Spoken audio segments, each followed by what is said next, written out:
Good morning, good afternoon. Hello, everyone. This is Sarra Adnani from the Ultimate Coach Book Instagram page, the official Instagram page for the Ultimate Coach Book, the amazing, incredible book that's helping people with so many transformations around the world. Let me tell you about this book in a little bit. First, I want to invite Mike Kotsis, our call today. He's our official guest. Hello, Mike. Hi, Steve. Hi, Malashi. Hopefully, Mike can get my invite and join us here today. Invite. So while Mike is doing that, so this is our live. We do this every Saturday at 12 p.m. Eastern, where we have an amazing guest that shares with us. Hi, Steve. Thank you, Steve. So this lives are about sharing transformations with people who've been in the book, who are part of the book, who've read the book, who are part of the Facebook group, who are listening to our podcasts. So bring them on here where they can share their own transformations with us so that we can all get inspired. Today, Mike Kotsis is trying to join us, but it says enable. So Mike, if you can maybe log off and log back in, that way I can invite you again. So as Mike is doing that, let me give you some instructions on how to read this amazing book. So again, the book has been researched by Alan D. Thompson, written by Amy Hardison, Steve's wife. Once you get the book, please make sure you read the instructions on the back. If you want to have breakthroughs and transformations, you got to make sure you read the instructions on the back. Hi, Mike. Hello. How are you? I made it. Yes, you made it. So I was just telling people on how to read the book. So Mike's read the book, obviously. I've read the book. We've all written the book. But we've all only had transformations because we followed the instructions in the back. Ask yourself these questions. And then go ahead and open the book to the first 5 pages and read those pages first. So don't just jump into chapter 1. The instructions are really important. Once you have your own breakthrough, you can go ahead and sign the book with your own breakthrough and name. Mine, the first breakthrough I had was Loving Me No Matter What, and it's what I have at the front cover. I've had so many breakthroughs since. I could write a whole vignette, which you can do, as there's some blank pages in the back. With that said, Mike Kotsis is here with us today. It's so nice to have you. Hello. Thank you. Thank you for having me, Sarah. It's a pleasure to be here. And I appreciate what you do and what you've created with this whole interview series. As I told you in our pre-call, like, you're the only reason why I created an Instagram account, just so that I could watch your interviews. Thank you. And I love what you created. Thank you so much for saying that. Steve is here with us. As you can see, I know you haven't done this before, but you'll see comments from people as they join or as they comment. So Steve's saying hi to you and your entire family. Hi, Steve. You can see the comments, right? Yeah, they just popped up. Okay. So Mike, we're just gonna have a conversation, and I just would love for you to share with us maybe any transformations you've had through reading the book, or I know you coach with Steve as well, or how you came to meet Steve and start coaching with him, anything that is present for you. Sure. Well, I appreciate that. Actually, one thing that triggered a thought was when you were talking about the breakthroughs you started writing on the Ultimate Coach book for you. I have journals full of stuff from reading it. I'm on my 5th read of it now, and this time I'm doing it a totally different way. I'm reading it aloud with my kids every night before we go to bed. But I'll tell you, like, every time that I took notes, I would underline stuff, and then just different things would occur to me that I hadn't seen before. I'm like, where did that come from as I'm reading the book? And just even the stories that I've made up in my own head, that start to awaken that they were really stories that I made up from in childhood. Sorry. Sounds like you got a dog on your end. What kind of dog do you have? I do. His name is Leo. He's a mixed breed. He's a rescue.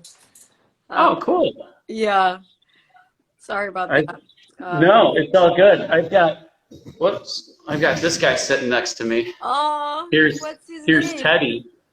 This is our multi-poo. If I left him in the other room, he would be crying right now because he loves being by us. Oh, I love puppies. Hi, Teddy. Oh, he's so cute. Thank you. So you mentioned you're reading with your kids every night. Can you tell us a little bit more about that? Yeah. What we're doing is every night we're reading a chapter or two. So with my older two in particular, who are Zachary's 11 and Adnani just turned 10. So my oldest son and daughter, I have 4 children. And so my wife Jill is reading to our younger kids, and then I started reading to my older kids just in the last, I don't know, probably in the last couple of weeks with the Ultimate Coach. I'm like, let's just do this. They were going to start reading it on their own. I'm like, now I know it took me a while to figure out how to read it about me. In fact, I read it the entire first time thinking I was reading about me, and I wasn't. I was really reading it about Steve, and I was just like, I was interested, I was fascinated, I just wanted to like soak all of it up. And I'm like, well, like, nothing really occurred for me. Well, that's because I didn't really read it about me, other than there were some, relatable stories. And so I figured that would be tough for my children to really get and understand. And so I have them each take turns. Like Zachary reads the back cover of the book before we start, and Adnani will read the first 2 pages about before you begin, and then they switch like the next night. And then I'll read a couple of chapters to them, and I just say, hey, interrupt me at any point with anything that occurs for you, whether you have a question about it or something in your life shows up about you. And it's been really cool. Like, just different things have just started showing up, just making it an organic conversation. So a couple of nights ago, we read, well, it was maybe a week ago, we read about the peanut butter and honey and banana sandwich story of, if you haven't read it, for anybody watching, go back and read that at the beginning of the book, about Amy and Steve's, one of their first date. And our kids, they got so fascinated, like, what? He's going to knock on a door and ask them to make a stranger to ask a sandwich for them? What? Really? And so they were just like so like riveted and engaged. And so the next thing they did is they made peanut butter and honey and banana sandwiches the next morning. It wasn't even lunchtime yet. And I turned around, I took a picture of it, I posted it, and I turned around and they were gone. They were just like inhaled them instantly. What an incredible way to read the book together with your children. And I also love that part about the peanut butter jelly sandwich. You mentioned in the beginning that it took you a while to understand how to read the book about you. Can you talk to us a little bit about that, so that maybe it can be helpful to people who are struggling with it? Sure. It was kind of a strange concept for me of like, what do you mean read it about me? I'm like, okay, I read the questions and I said, okay, well, I used those or so I thought I was using it as a lens for my life, but then I would instantly switch gears and get excited about seeing what happened with Steve in his life as I started to dive a little bit deeper into really reading about me. So when Steve was talking about his childhood, moving into, marriage with Amy and some of his first jobs, just different things started occurring for me on some of my my first jobs and what it was like in the early days of my marriage with Jill, who is just an absolutely amazing life partner, my best friend, my soulmate, and I call her my girlfriend. is one of the things that occurred to me reading this book is that life is a daily creation. Either I'm creating it by default as a result of my life experiences leading me to where I am today, or I am intentionally or consciously creating it. And that goes right to my relationship with Jill. And so being conscious of it, I'm consciously creating her as my girlfriend. We've been married almost 15 years now and 4 children. Life can get a little crazy, a little crazy. And it's important to keep the playful side of us alive and keep the adventure and to keep the fascination and interest together. And so part of what occurred to me with reading the book and just seeing how Steve and Amy create their relationship was that I was kind of doing it. I was kind of consciously creating it, but really, truthfully, not really. It was a little bit more than, I put an ounce of energy and now I'm putting more and more into it. And it ain't perfect every day. I screw up. I make messes. In fact, last night, I made a mess here. We brought in some people to help me set up our internet network here in our house so that I could actually be on this Instagram with you. And I kicked into achievement mode and I started trying to finish everything before we went to get, I just want to tie up all the loose ends and not have anything left to do. And Jill was waiting for me to talk. We finally got the kids to bed and we just had a lot of stuff going on as we moved into our new house here in the last week. And then that was a mess I had to clean up and practice self-forgiveness for and forgive myself for helping to finish the stuff that I wanted to finish ahead of a conversation with her. And so I mess up, and in the past I would have continued to beat myself up over it. But now it's when I forgive myself for that. And Michael Singer talks about this in The Untethered Soul and Living Untethered. He talks about relaxing and releasing. I relax and I release the judgment I had on myself for perfectionism, for getting everything done. In the past, I wouldn't have done that. So a lot of this was triggered through reading the book and seeing the conscious creation and working with Steve and helping him to point out my language and my thoughts and the way that I related to them. And the more that I see what's happening, the less of a grip that it holds on me. And I wasn't even thinking about this, but it was just, we have this daily calendar from Michael Singer's Untethered Soul, and I have the same one. Do you? Today's this hit me today. I'm reading it. So today's reading on here on Saturday and Sunday, they combine the weekend. He says that acceptance means that events can make it through you without resistance. Acceptance means events can make it through you without resistance. I resisted it last night. Until I became aware of it, and then I let it pass through, and so it doesn't continue to in the past. It would have just been this 500-pound weight on my shoulders, and I would have been beating myself up, and then my mind would have kept going and going and going. You mean the judgment over quote unquote mistake? Right. Yeah. That's what resistance. That's the resistance we're talking about here. The judgment over yourself for whatever happened. Yeah, thank you for clarifying that. That's absolutely, that's the resistance I created. In the past, I just was never really aware that I was creating it. So you catch yourself, and then what? Would you be willing to walk us through your process? Sure. Yeah, absolutely. I'm an open book and continuing to learn as I grow as well. So Jill helped to point it out for me, which I love her for that. I didn't like it so much in the moment, I'll be honest. And I love her for that because she is helping create a better version of me for me and then for her. So once I was aware of it, once awareness was the first step, so just noticing that something was off, just noticing that something was amiss.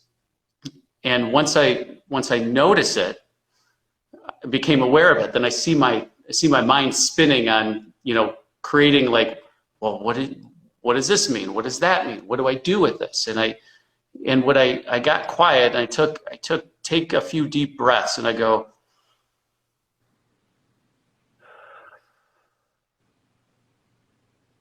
I forgive myself for judging myself of needing to get everything done and getting stuff done ahead of a conversation with Jill. And I repeated that a few times. And then I consciously created, for the new truth is, Jill is my girlfriend, whom I'm madly in love with. And I'm constantly curious about learning something new about her each and every day. I'm shifting my place of being around it. Those are tools I never had before. Those are tools I weren't even aware of that existed. I wasn't even aware that anything was off in the past. Just thought that's just the way it is. Now I realize it doesn't have to be. I get to create it. So thank you for sharing that with that, Mike. That was very powerful. You're welcome. So I'm hearing a lot of awareness, first of all, presence, to be aware, and acceptance, and then forgiveness, and then a switching within you.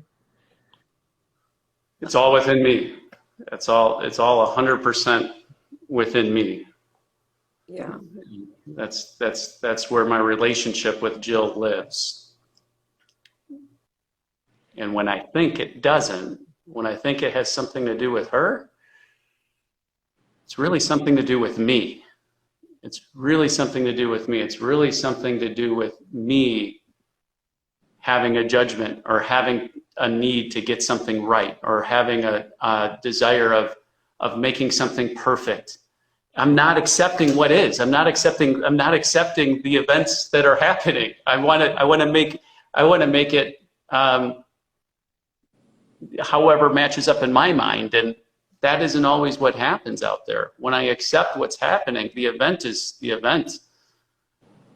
I did this, she did that. Okay, cool. What am I making it mean? That's I can make it mean something frustrating, or I can choose to forgive myself for being graceful with myself for it, and then coming back and creating a different experience. You know what's coming up for me as you're talking is, really there are two routes. You're either going to resist it and then create something unuseful or unpleasant or that's not going to serve either of you, or you're going to accept it and from that place create something beautiful together. You always create it, like Steve says, right? Right. The resistance creates something unpleasant or undesirable or not good or not serving. And the acceptance allows for creation of something new. Right. And it's creation. So in creating something new and creating something good and holy and beautiful, we create from that place. That's pure love. That's the place that I keep practicing coming from.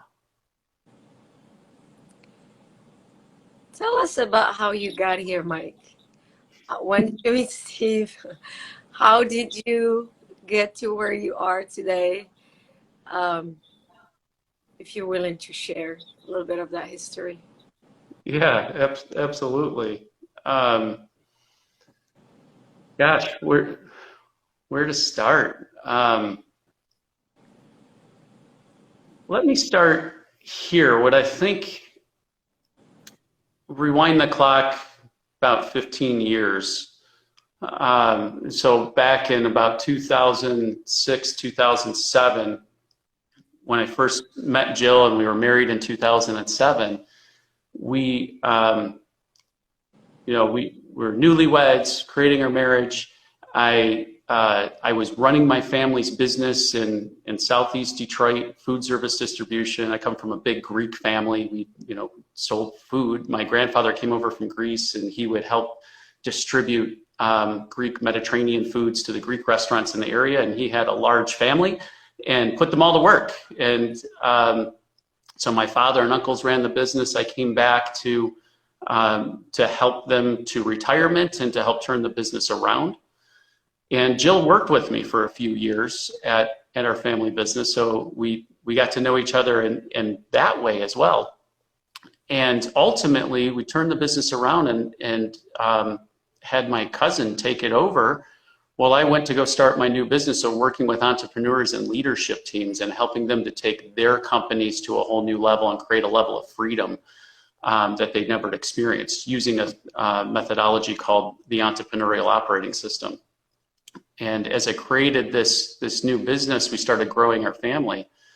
What I realized is it was right about that time when I had started this that I realized I wrote a life plan paper back in college, saying what my life would look like, where I'd be living, how many kids I'd have. And there were a lot of cool things about that I had never went back to, and I pulled it out at that time, in that time of transition of starting a new business, and I realized a couple of things. One is I had never shared it with Jill. I had never read it again since that, and so much of it came so true in that period. And I realized that Jill and I had always talked about our dreams and talked about what we wanted, but we never put anything down on paper.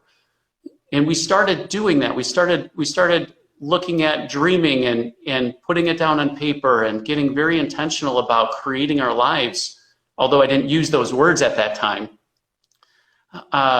And we got very good at it. We got very good at being very intentional, very purposeful, to the point where we created a program to help entrepreneurial couples define their life journey and to help them move forward in their lives. And that was so much fun. We created great relationships, helped couples improve their communication, their relationship health. And it was on that journey that I met Steve Chandler while reading the Prosperous Coach book. And I read so many of Steve Chandler's books. He's a beautiful soul. If none of you have heard of him or seen him, I mean, he's written about in The Ultimate Coach. There's so much more to him. In fact, I'm just reading The Very Best of Steve Chandler right now. It's a phenomenal book. And so I began coaching with Steve Chandler. And in every one of his books, almost every one, he mentioned some kind of crazy breakthrough that he experienced with his coach, Steve Hardison. And I'm like, who is this Steve Hardison guy? I would love to meet him and learn and coach with him one day. And I just said, one day it's out there. And I just kind of shelved it after looking at his website and saying, there's no way I could do that. Because I didn't have the financial means at the time. I didn't believe I could create it. I was in a very different mindset. And then ultimately, through different work over the years of working with Michael Neal, Stephen McGee, Steve Chandler, I realized, like, I really want to be with Steve. He's Steve Hardison. He is the most loving human being that I've been in the presence of, without any conditions.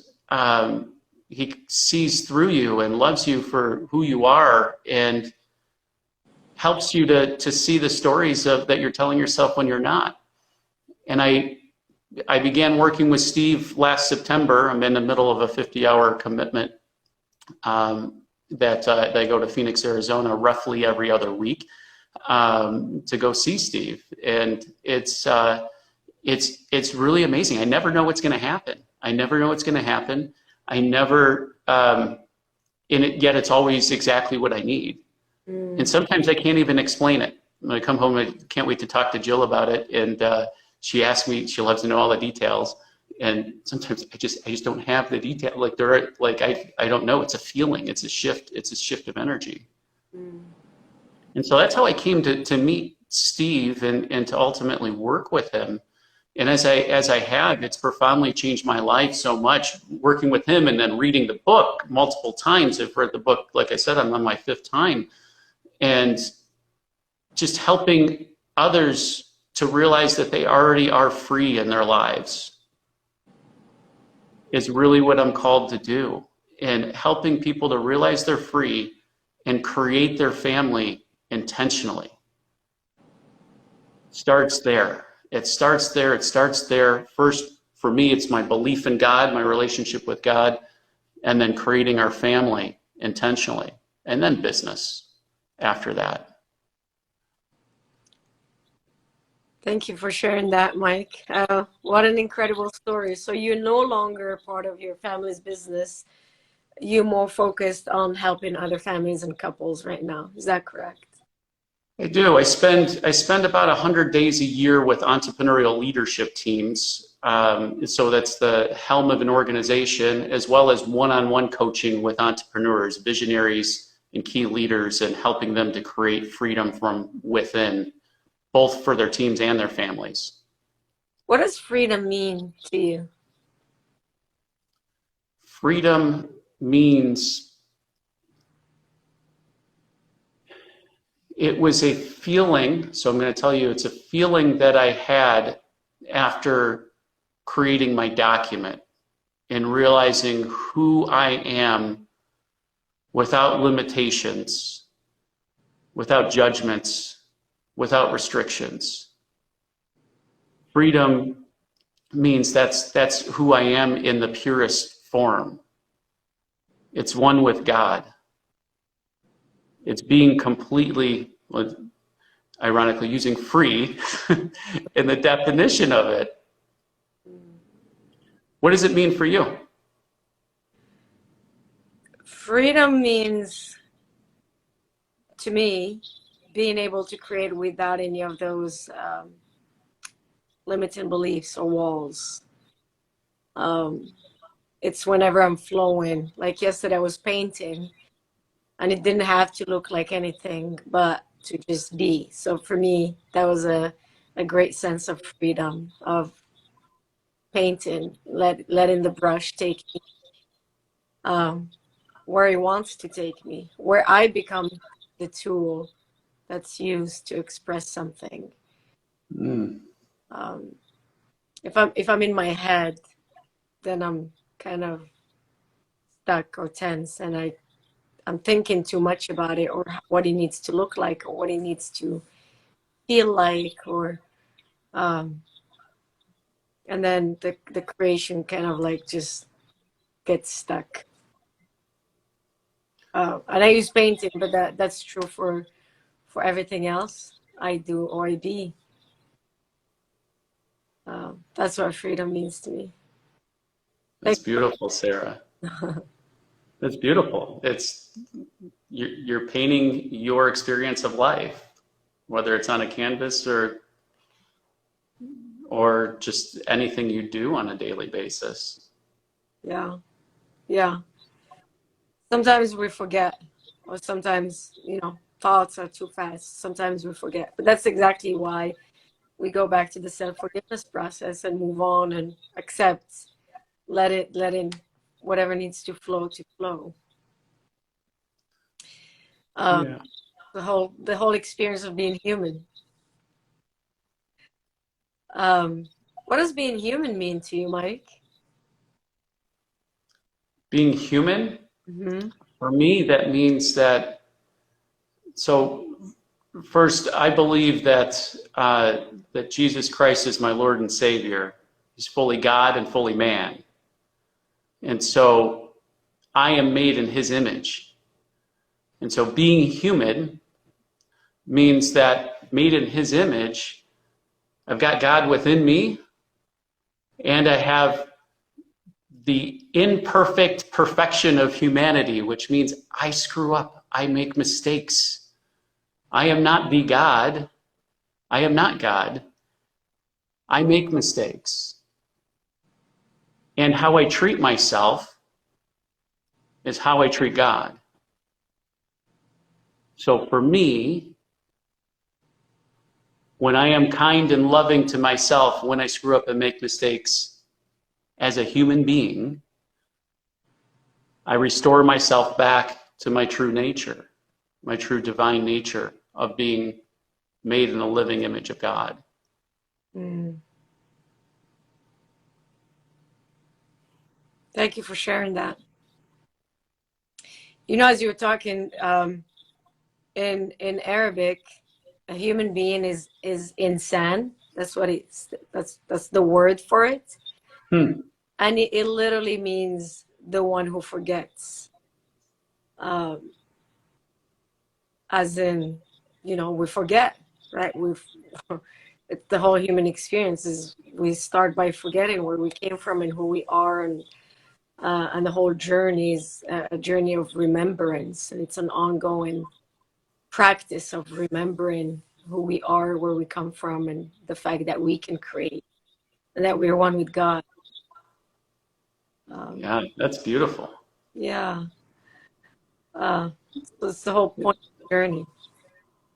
Yeah, and part of it, Sarah, that I have, like, this is a copy of my document that I have in front of me, and I picked this image of a lake and a sunset and an eagle flying in the background. And so for me,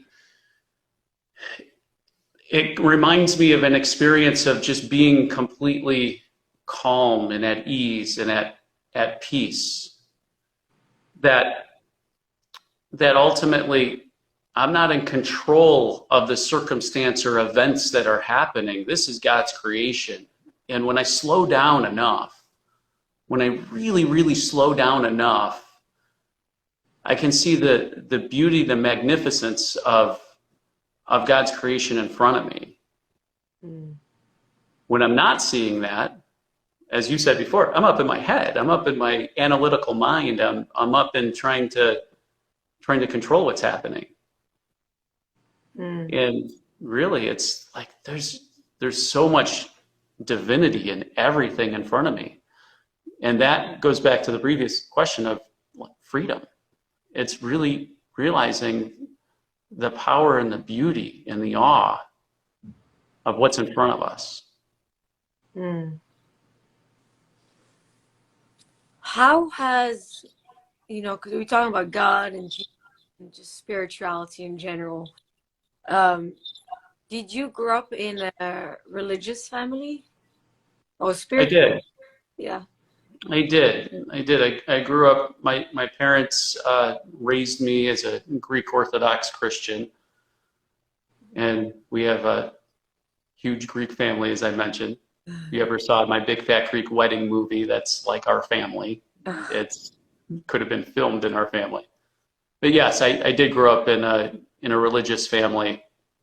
But it wasn't until I was older, until I really accepted it for myself, until I really started getting curious myself and started learning and seeking to really understand what truth was. Mm. How was your relationship with your parents growing up? My relationship was really good with my parents. I'm very blessed. I grew up in a fantastic household. My mom and dad are just beautiful examples of commitment and relationship to each other. I have a younger sister and a younger brother as well. So I'm the oldest of three. My sister is she's a beautiful, beautiful person, and she was born with disabilities, where she's 100% dependent on somebody caring for her.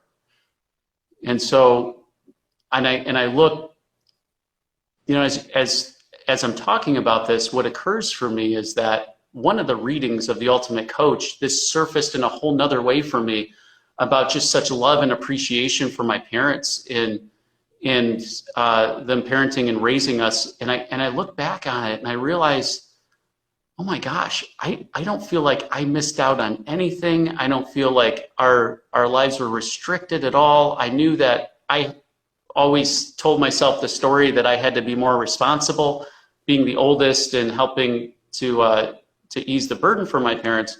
But really, we did a lot with family, with friends, vacations, and you know, and I just have such a love and appreciation for both my mom and dad who created that for us and had an example of commitment and love for each other. And now having 4 kids of my own, I know it gets crazy sometimes, and I just really, it even makes me appreciate even more the level of commitment they had for each other, given having a special needs child, as well as 2 other boys, and raising a family and helping them to live a normal life as well. Yeah, thank you for sharing that. So you're the oldest. Yes. I come from a family where I'm the youngest, so we probably had 2 very different experiences. But when you were talking about having to be responsible because I'm the oldest, is something that I learned. I heard my sister say a lot. Is that a self-imposed thing, or is that really a thing that the parents put on you guys? Well, ultimately, it's a self-imposed thing. As you know, as from my own experience, it's like we really don't know what we're doing when we had our first child. Like, and it's, you know, you'll learn along the way.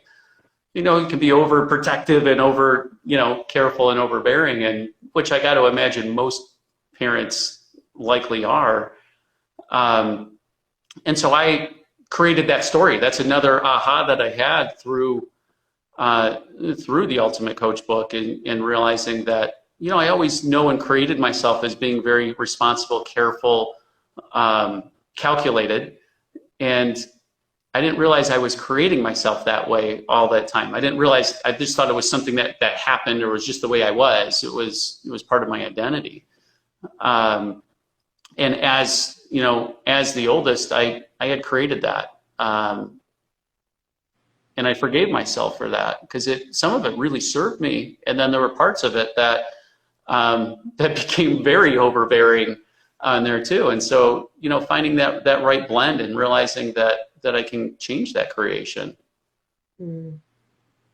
What is your biggest breakthrough, you would say, that you've had in the last maybe few months?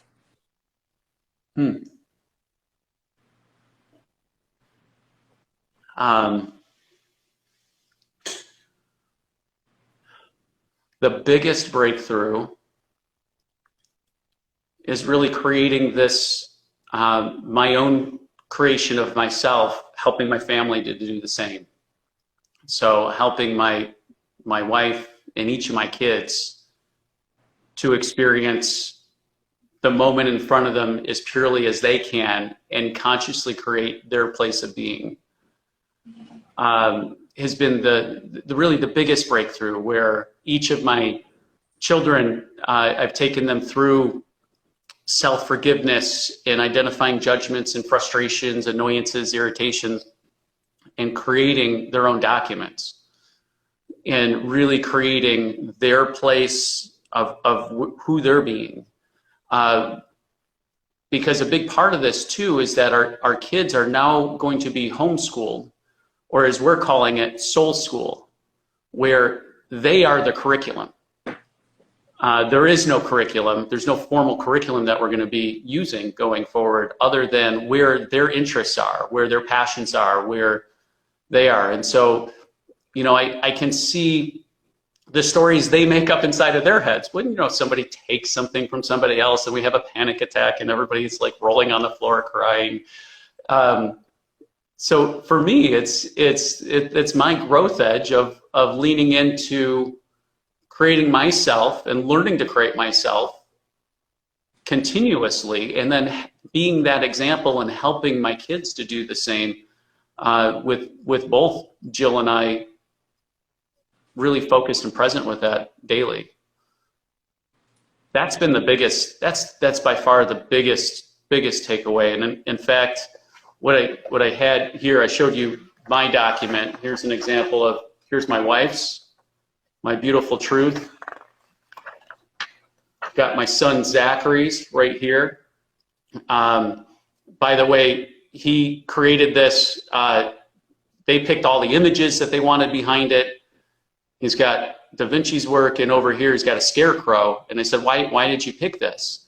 Why did you pick these two images? He said, well, the scarecrow represents how my life was before I created this. It was hollow, it was empty, it was lifeless. Now over here, it's fully alive. Wow. That's how he feels. He's 11. That's how he feels. That's what God created. So here's my 10-year-old Adnani. She's her new way to her. She's creating herself as a singer, an actress. She's a beautiful soul and very talented. And I have my 6-year-old Samuel, Super Sam's document. And then my 3-year-old Penelope, she called herself Supergirl. And so they all picked their pictures on here too. And so before we go to bed at night, we're in a practice where we're sharing our documents aloud. It's sharing our documents aloud for a couple of reasons. One is so that we can remind ourselves who we're creating ourselves to be. And then two, so we can hear each other on who we're creating ourselves to be. And it's helping me to better acknowledge my wife and my kids with their own creation. When I see them in that place, and helping to speak that into them from what was created with their own words is really powerful. So each one of you reads their own? Yes. That's what we're doing right now. That's amazing. How long have you guys been doing this? It isn't every day that we're doing that, but since we've created it, it was in March that we created it, and it's been more consistent in the last month or so. Tell me about this thing where you mentioned about soul schooling. So your kids were in regular schools before, quote unquote, and then you pulled them from that system and are now implementing soul schooling. Yeah, that's really a big thing that came from when I first started with Steve, and I was probably reading The Ultimate Coach for the second time at that point in the fall of this past year. So our kids, our two older children, Zachary and Adnani, and then Samuel, were in a private Christian school, classical Christian school. And so we loved it. We loved the school. It was just beautiful. They had some great relationships there. We realized just in our own awakening, we just share naturally. Jill and I share with our kids like what we're up to, what we're learning, and we just make it part of the conversation. And part of what our eyes were open to that Jill turned me on to was just some books about unschooling, essentially homeschooling without a curriculum. And so helping to really follow that interest-led learning. We read about some examples like Summerhill over in England, and Radical Unschooling was another book we read. And so just realizing that, hey, our older two were taking Latin at the time in school, which they had a love-hate relationship with, I'll be honest. One of the words they learned was the word education. And education, I didn't know, comes from a Latin word. The root of education is Latin. And the definition of it means to learn from within. What dawned on us as we were starting to learn about all of this other approach was that the education system is designed the other way around, to learn from the curriculum, to learn from the outside in. And we felt for our family that we wanted to shift that, and we wanted to, because we've experienced the most breakthroughs in our lives by coaching from within, through the coaching work that both Jill and I have done and continue to do. And so we had a conversation with our kids. We didn't just pull them from it. They finished their school year, but back in November, December, we had to decide before re-enrollment for this coming fall. And we had a conversation with our kids and said that, hey, look, this is what we're learning. This is what what we're thinking. We'd like to pursue this, this change of path towards soul school. Are you guys up for it? And we said, we're totally good with, if one or all of you still want to attend your school, you can, or you can attend here. And they all decided together that they wanted to go down this approach. And so we didn't re-enroll, and now they're signing up for, we're just at the infancy stages of it, but they're signing up for different programs of things of interest. We have in our house, this became part of the creation of the house that I'm in right now. That's once we opened up to this path of soul school and being really focusing on learning from within, we were no longer tied to a geographic location. And we realized that some of the dream places that we wanted to live became back on the table. And we consciously created this house over a period of 3 months of having a walkout basement and a homeschooling area, as well as a room that I'm sitting in right now that's for my client sessions for both leadership teams and one-on-one coaching, to do it all from within the house. And so with the soul school approach, Jill's in her second year at USM, which is the University of Santa Monica, and that is, that's taught her a lot. And what I'm learning and going and learning from Steve and the Ultimate Coach book and so many other people that I'm with, we're creating like the best of what we've learned that's impacted us the most, and with the goal of just slowly over time teaching that to our children and just really being present with them and teaching that to them over time. And then eventually to others. But that's secondary. So first is right here. What would be the legacy that we want to leave behind to create loving, present, empowered human beings that really know who they are? That's the driver behind it. That's so beautiful. Thank you. Thank you so much for sharing that. I am so excited for you and the kids and Jill and for this, so he starts this year, right? So he starts this fall. Yeah, it starts now. And so the kids are like so excited. 2 or 3 of them, I can't remember which, because so many. Jill is like, I don't know how she does it. Like she finds all kinds of really cool stuff. Like a couple of our kids are taking a survival class of just learning survival skills because they thought that would be cool. It sounded interesting to them. That's something I was going to ask you. So what does it look like? Do they pick what they want to try, what they want to learn? What is the process for you guys?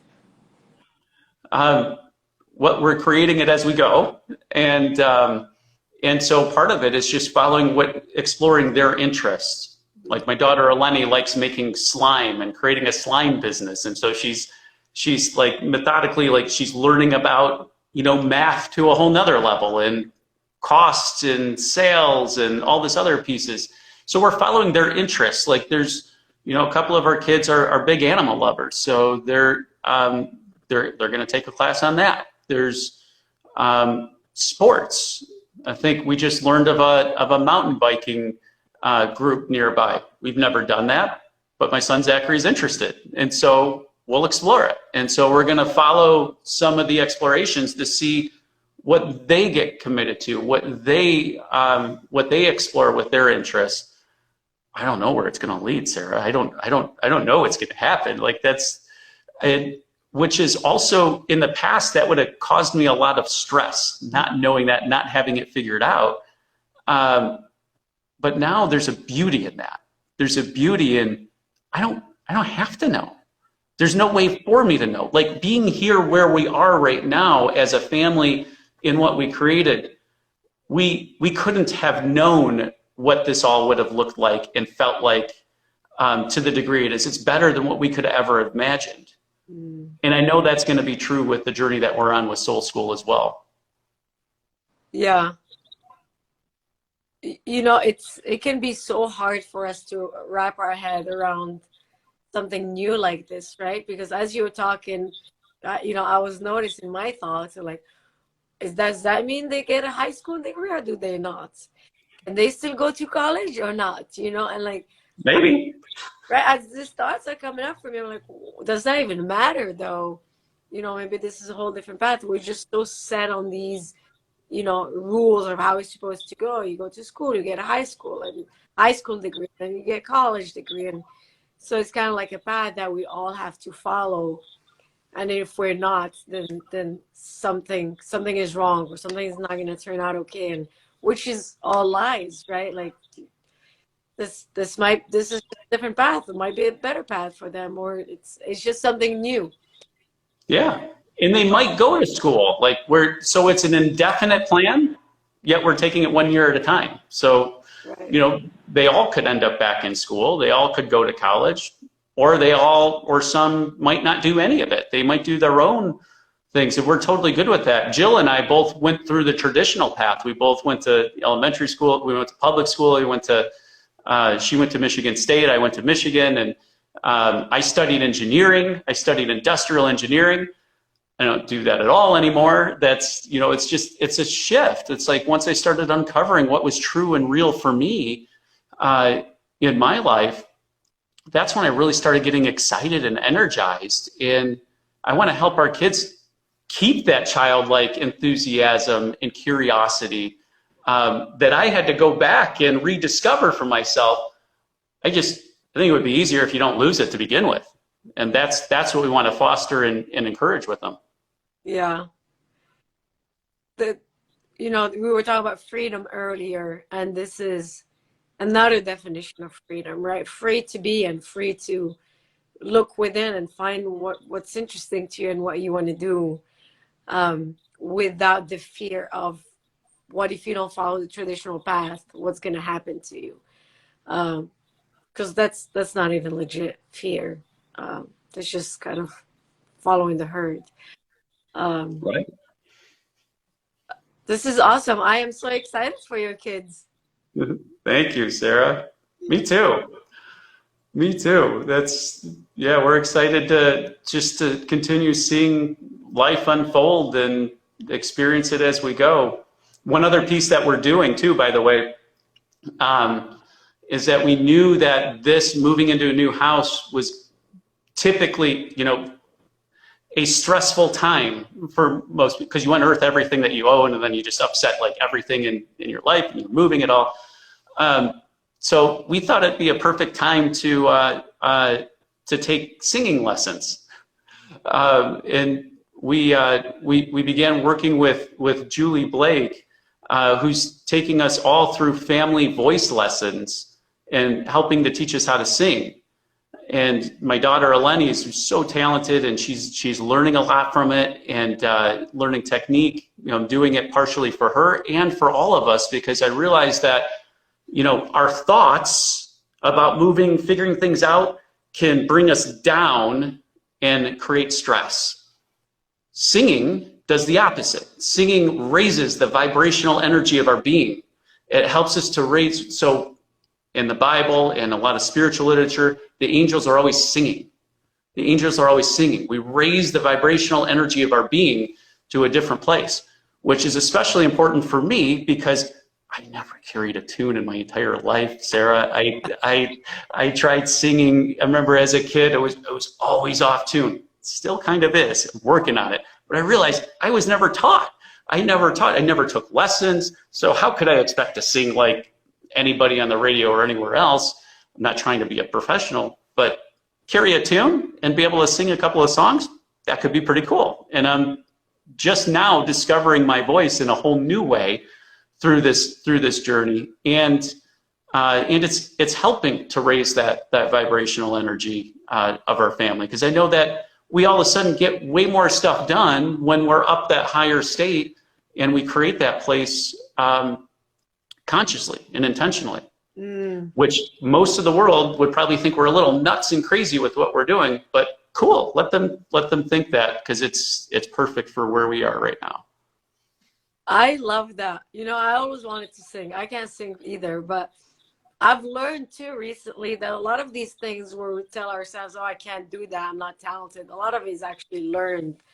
Has nothing to do with like you have to be born with it. Right. You just learn it. For some reason, hi Cordelia, and for some reason, I had this belief that if I don't know how to do it, that just means I'm not meant to be doing it. I'm not good at it. I'm not gifted. But you're the second person who confirmed to me that a lot of these things you learn them. So I'm gonna look into singing lessons as well. Thanks for inspiring me, Mike. You're welcome. You're welcome. And I love the example Steve Chandler always uses is, you know, I remember him saying too, it's like, hey, if you want to learn to play the piano and you've never played the piano, you have Beethoven in your head, listening to Beethoven, you expect to play like Beethoven after never having played, you're probably going to quit pretty darn quick, because it's not going to sound like that. It's, well, hey, he had to start somewhere too. He had to start with practice, and that's something I never really think about. And it's the same thing with singing or starting anything new. It just starts with consistent practice and little intervals. So I'm getting better at the consistent practice. Yeah, and it's fun. It's something new that I've never done before. Yeah, commitment and consistency are key. Commitment get you started. Consistency keeps you going. Absolutely. Well said. Andres is saying try throat singing. I'm not sure what that is, Andres, but please DM me and let me know. Help me out. I had something in mind that I was gonna say, and it completely escaped me now. Well, we're 3 minutes to the hour. Is there anything else you want to share with us, Mike? This has been amazing. Learned so much from you today. So if there's anything you want to share with us, please go ahead. Yeah, well, I mean, thank you, Sarah. I just really is, again, an acknowledgement of you.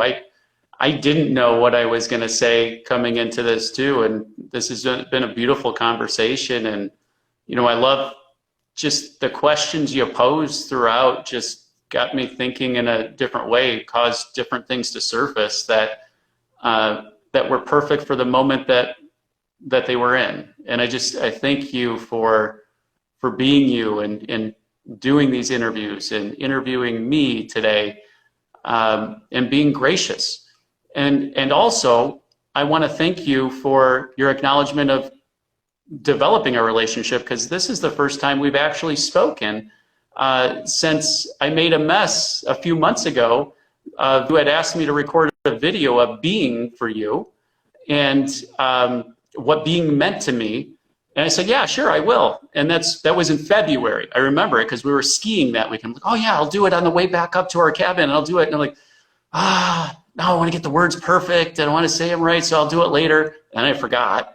And then I realized it was like a week or two later, like it was still on my mind, that I'm like, oh my gosh, I didn't tell her. I didn't get back to her. And then I felt bad about not getting back to you. So then I didn't get back to you even more. And then I finally said, this is crazy. What am I doing to myself?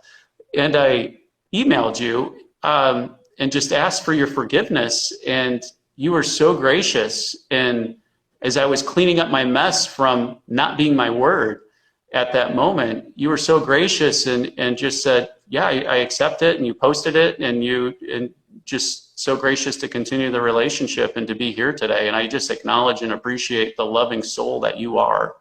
Thank you for everything you do and who you are.